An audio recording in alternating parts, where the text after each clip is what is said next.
The refugee crisis throughout Western Europe and across the English Channel has been dominating the news cycle for several years. But what are our attitudes towards those who claim asylum and why? A new survey has found that 4 in 10 people think the government could be doing more to support refugees, while 59% of people say displaced people should be given the chance to learn new skills. The research was conducted by Techfugees, an organisation working to use technology to support displaced people. Let's talk more in depth about this. The research, and Mike Butcher is co-founder and chairman of Techfugees Foundation. A very good morning to you. Good morning.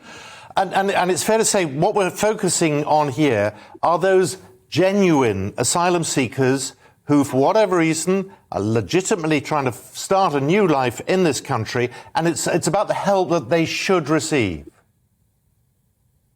Well, actually, the Home Office's own data shows that 98% of asylum seekers crossing the Channel are fleeing persecution, and 98% of those who enter the UK via these irregular means go on to apply through the correct channels to remain in the UK as refugees. So our government's own data shows that these people are fleeing persecution. They've also shown that they are not interested in benefits in the UK. They're here to build a life, to contribute to society, and to create jobs or to work in the UK.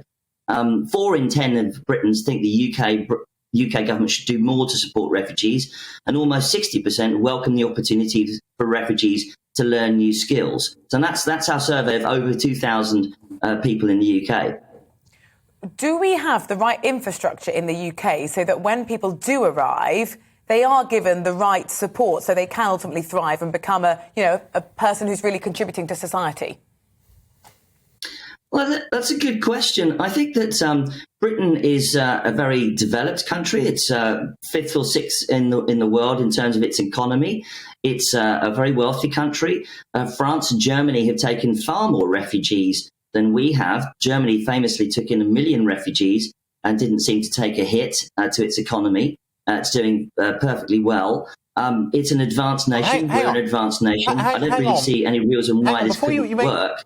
I think the other thing is that during the pandemic, we also learnt how to work remotely. We learnt how to upskill remotely, and we learnt how to learn online. And I don't think there's any particular reason why you can't allow people to learn online, learn new skills, and you can train someone to be a cybersecurity specialist inside about 3 months. You can train somebody to drive an HGV inside 3 months. So I don't see particularly why this would be a problem. Mike, the facts don't back this up. And you say everything's worked out swimmingly in Germany. It's cost Angela Merkel her job. There is a huge backlash in Germany. And this argument that 98% of the refugees coming to this country are genuine asylum seekers, I'm not sure where those figures are coming from. There is still an element of those who are economic migrants, who are seeking a better life. Now, that's a whole different ballgame. And that is where there becomes a problem of perception of these people who are making this very dangerous journey across the Channel. And until we know the facts, and frankly, we don't, because they're taking so long to process. Well, firstly, Simon, you know as well as I do that Angela Merkel was reaching the end of her term as a politician. And the asylum and the refugee crisis that happened in 2015 may have had some effect on that, but really it was the end of her term as a politician, not particularly about the refugee issue. The second issue is that the Home Office's own data, I've just explained to you that the Home Office's data shows that 98% of asylum seekers crossing the Channel are fleeing persecution. This is our government's own data. So these are the facts. So if you choose to believe them, of course.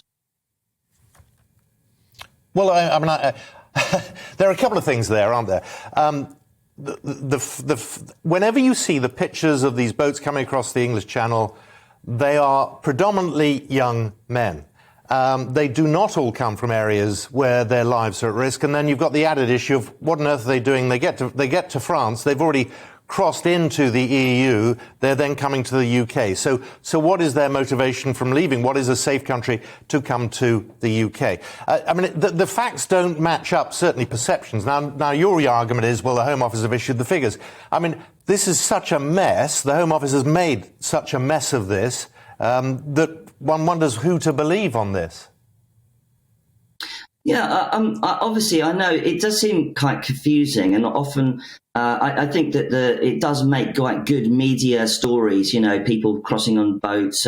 You know, as they say in the media, in journalism, you know, have you got pictures? And pictures of people in boats are a part of the story. But if you zoom out, the real picture is of really quite a small issue. At all. We've actually taken less people in as refugees in the last 5 years than previously. There does seem to be a sort of a historic blip that's going on at the moment. But overall, if you zoom out, it's actually the numbers are actually down. And also the people coming in boats are you look at them. What's going on is actually they are fleeing persecution. The majority of them are fleeing persecution. They're coming from France, they're from Afghanistan, from Yemen. No, from, Mike. They're coming Iraq, from France. Mike, and those are our government's own facts. Mike, they're coming from France. Yes, and well, they're not being persecuted in France, are they? No, under international law, refugees are allowed to pass through countries. This is international law. They are also being persecuted in France. So I do have information that suggests that they are being broken up. They're not being processed. They're not being treated in a humane manner often. Their tents are being ripped up. And actually, in fact, there are people in northern France who are actually going on hunger strike in support of refugees in France. That is going on. It's not widely reported in this country, but that is happening. And I think that so I think we need to, you know, level out here and start look at the real issue. I think to some extent this crisis has been manufactured by politicians for political gain. It's really not a crisis at all in the scheme of things. Mike, hundreds of people risking their lives, some dying in the English Channel. That's a crisis in my book. That's a fair comment, but these people are desperate to live and work and contribute to society. They're clearly not being welcomed in France. And I think the other thing is that post-COVID, Britain has to reconstruct itself. There are so many jobs still open and available.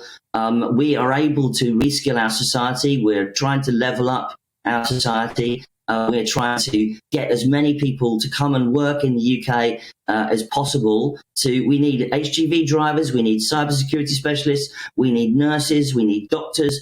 And I think that you've also got to remember that one of the findings of our research is that also that many of these people have skills, have fantastic skills that could contribute to British society. And I think we're just leaving these people on the table. And here they are, ready to work, and British people want them to work. 4 in 10 of Britons think the UK government should do more to support refugees, according to our research, and almost 60% welcome the opportunity for refugees to learn new skills here in this country. The British people want it. The British people don't are not particularly on side, if you survey them, with much of the conversation in the wider public domain. Well, I don't need to survey them. We're getting emails already about this. I mean, you have a view. You've expressed it, and we appreciate your time this morning.